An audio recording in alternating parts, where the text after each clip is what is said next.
In this video, we will review arrays, available within the Java programming language. You should already have had exposure to arrays in the VTC course Java 7 Language Basics, so we will quickly be reviewing it in more depth. An array is a group of variables, called elements or components, containing values that all have the same type. Arrays are objects, so they're considered reference types. As you'll soon see, what we typically think of as an array is actually a reference to an array object in memory. The elements of an array can be either primitive types or reference types.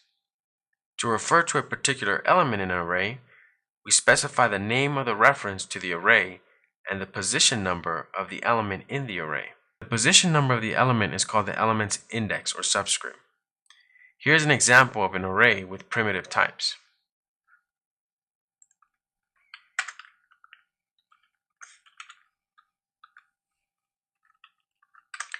We'll call it C.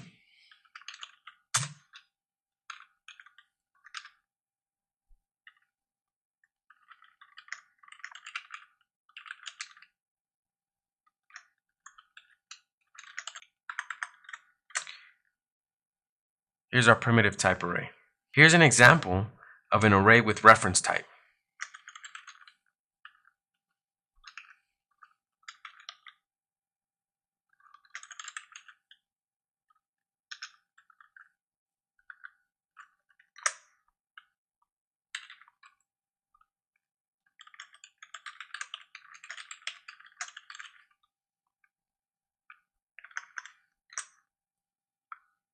Now let's look at different ways of creating and initializing an array. First, let's look at just creating an array with a certain size. The elements of the array do not have a value at this point.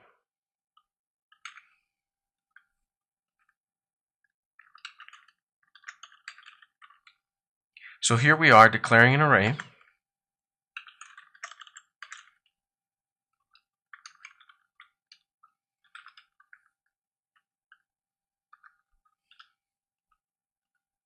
And then here we create the new array object. We can also use an array initializer. You can create an array initializer and initialize its elements with an array initializer, which is a comma-separated list of expressions called an initializer list, enclosed in braces. Let's see how this works.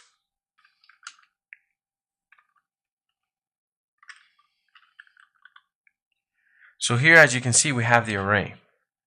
Instead of giving it a size, we're going to actually put values in it.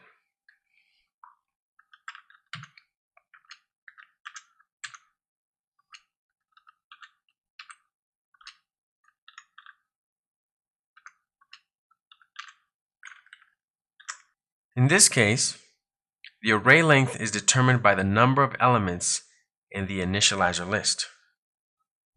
So the length of this array would be 1, 2, 3, 4, 5 elements.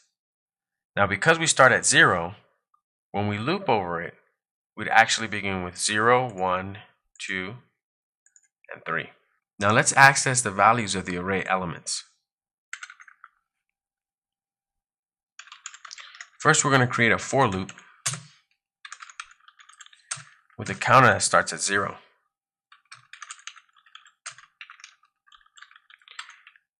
We're going to make it less than the array's length.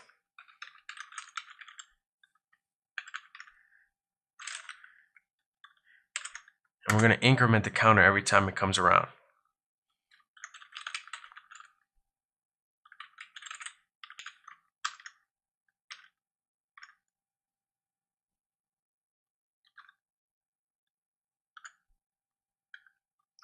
We're going to format the output so that it's readable using the printf method.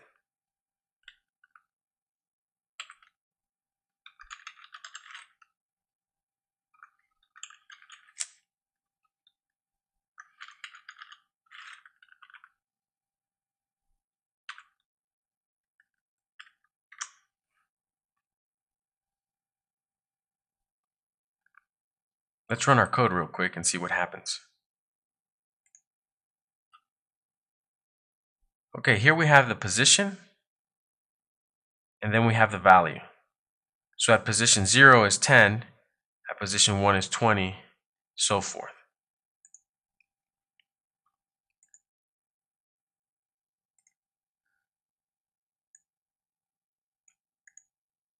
Another way of accessing the values of an array is using the enhanced for loop, or for statement. The enhanced for statement iterates through the elements of an array without using a counter, thus avoiding the possibility of stepping outside the array. Here I have code already written.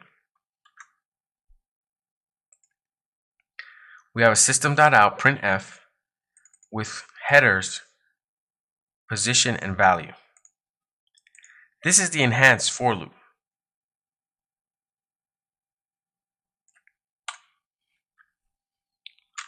It will look much different.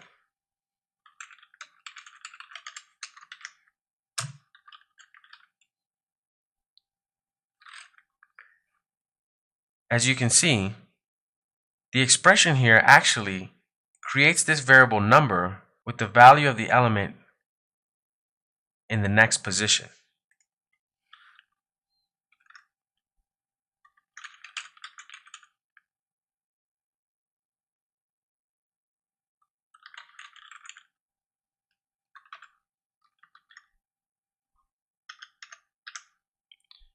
I'm going to format the output.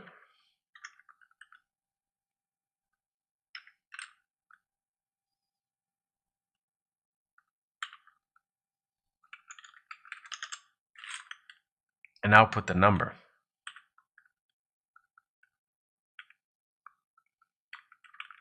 Let's comment this out. And now let's run our program.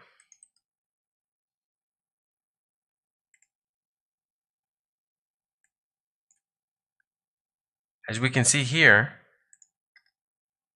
without the need to access the position, this expression actually gives us the values.